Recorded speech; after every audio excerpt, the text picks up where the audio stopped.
Hello and happy holidays, everyone, or whatever holiday you happen to be near when you're watching this. I hope you have a good one.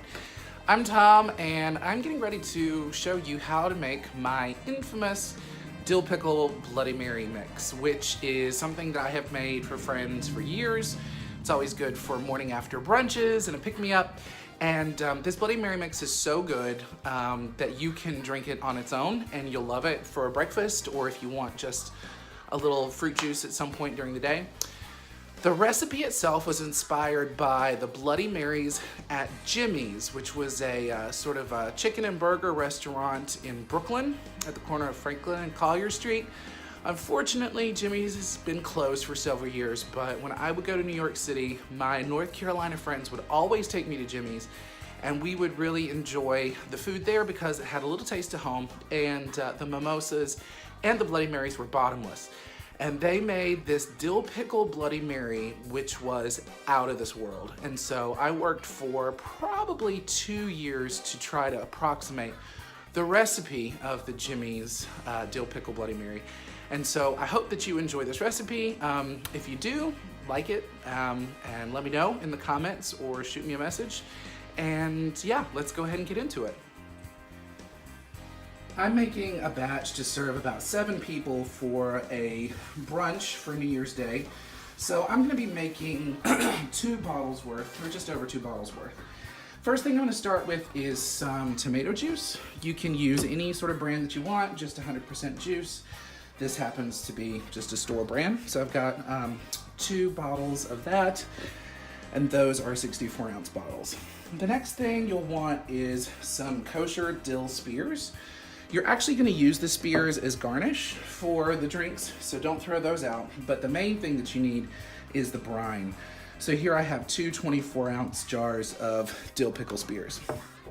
In order to spice the mix, you're gonna need some Worcestershire sauce. This is just traditional Lea Perrins Worcestershire sauce. If you actually read the back of the bottle, it tells you they used to pack these in paper to prevent them from breaking during shipping when they were coming across from England. I don't think they manufacture this in England anymore, so they don't have to worry about that because, yeah, it comes from Pittsburgh. So that's the first ingredient. The second ingredient is going to be some Tabasco sauce or your favorite pepper sauce. The next ingredient is going to be some celery seed. I like to put this in because the pickle itself is not going to be blended into the mix, but the brine is, but I like the taste of this that the celery seed adds, so I use that as well. And then your secret or not so secret ingredient that actually provides the kick is coarse ground black pepper.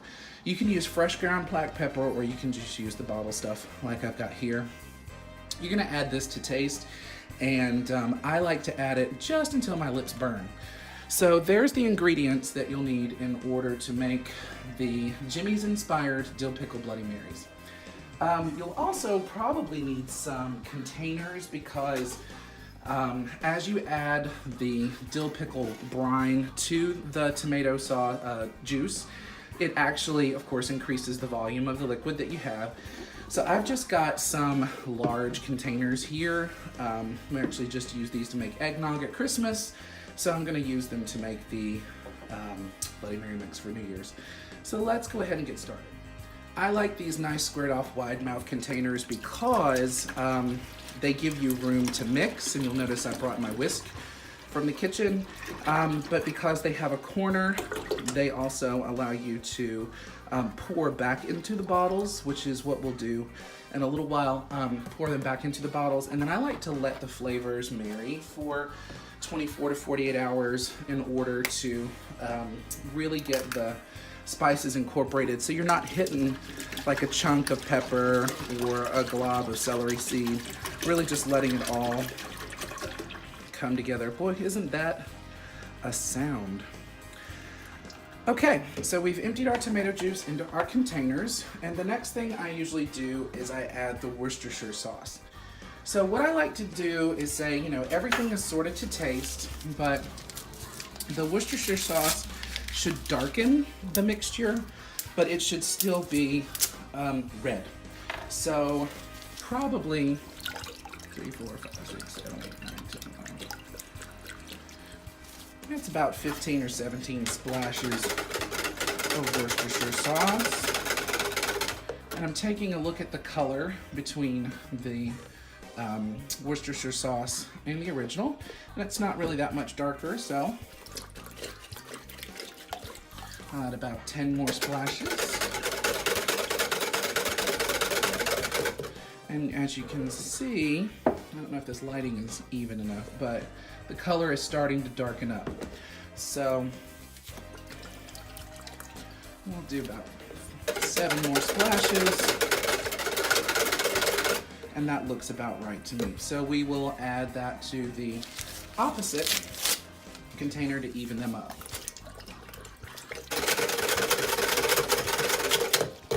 Easy enough. All right, next thing we want to add is some Tabasco sauce. I'm going to add this just for depth of flavor. The real heat, I've found, actually comes from the coarse black pepper. But the Tabasco is, well, the immediate heat, I suppose. And I do like my bloody mix a little spicy. It does help to wake me up in the morning. We are going to do some of the celery seed. I'm going to measure out probably about a tablespoon of that.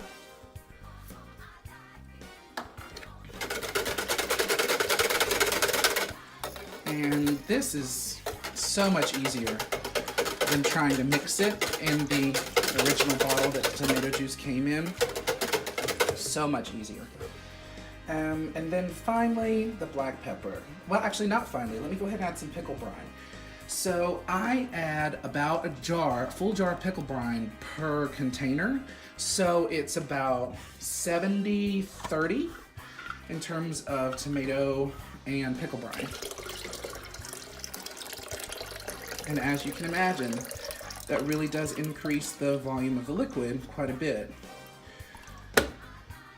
So we are going to hang on to these because I'm going to be serving this within the next 24, 48 hours. So those pickles will still be good as long as they stay capped off and in the fridge, and we can use those for garnishes or for snacks. We can set those out on a charcuterie board, which is a fancy word for meat and cheese plate. If you are not from France, but you are from the South, that's what charcuterie means. It means the roll-up plate that the ladies put together with the ham and the Swiss out in the fellowship hall. Okay, so this is all pretty standard. Some other garnishes that you may consider for your drinks are bacon, which I'm actually going to bake some bacon off on the morning of the brunch. We'll have some other types of pickles like pickled okra, a lemon wedge, some olives would be great. You can really make a nice Bloody Mary buffet with all of this good stuff. Okay, let's get to the black, well, let's taste a little bit too. I'm feeling good about that. It's not quite as salty as I want it to be, even though I just put that dill pickle brine in. So you know what I'm gonna do? I'm gonna add some more Worcestershire sauce.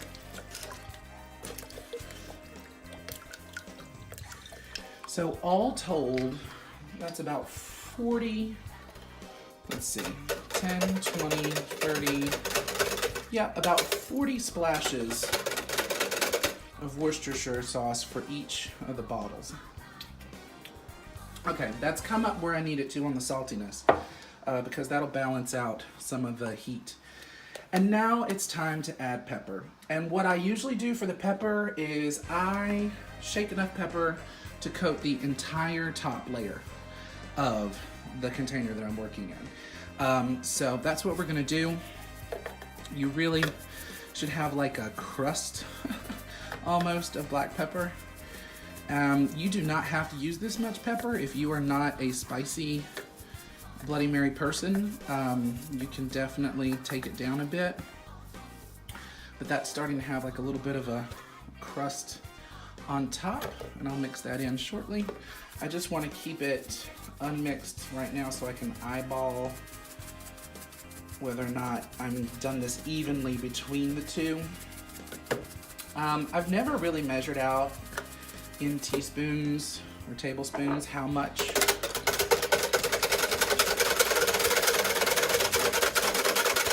black pepper I put into this mix.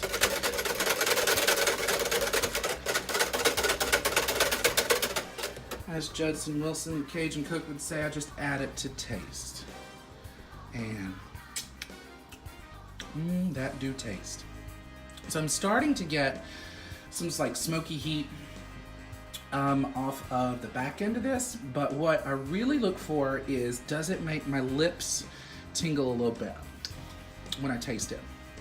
And we're not quite there yet. So I'm gonna add more pepper. And this is, honest to God, I tell people when I make this, it's more pepper than you would think. Lots more pepper than you would think. But this is a recipe that people request a lot. So we're gonna mix that in.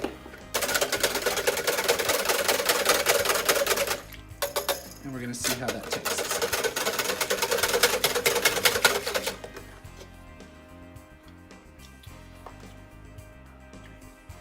That is starting to taste about right. I'm gonna add just a few more shakes of pepper. Really, now that you see it, you're probably surprised, especially if you've ever had these before. There is that much black pepper. The other thing to remember when serving these is to make sure that you have shaken the bottle before you go to pour yourself a drink, because if you do not, you are liable, that pepper is liable to settle down to the bottom, along with the celery seed. Aha, there we go. So not only am I getting a little sting on the back of my tongue, I'm also getting just a little bit of burn on the lip. I like for this stuff to be a wake-up helper, so this actually lets you know that you are alive. And just a dash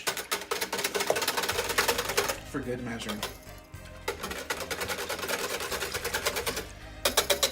And that is it. I'm going to take the mix that I've just made, I'm going to pour it back into the bottles that the juice came out of, and whatever else is left over from those bottles, I'm probably going to enjoy this afternoon. This is a very flavorful mix recipe, so you do not have to go whole hog with very expensive vodka. I've just got a bottle of, not Aristocrat, but I do have a bottle of Smirnoff, which is not too expensive to enjoy. And of course, just like the toppings and just like the ingredients, you can also add the amount of alcohol that you like to taste. Well, that's it. The famous Dill Pickle Bloody Mary recipe inspired by Jimmy's in Brooklyn. I hope that you enjoy it, and if you do, let me know, and if you have any questions, let me know too. Thanks so much for watching.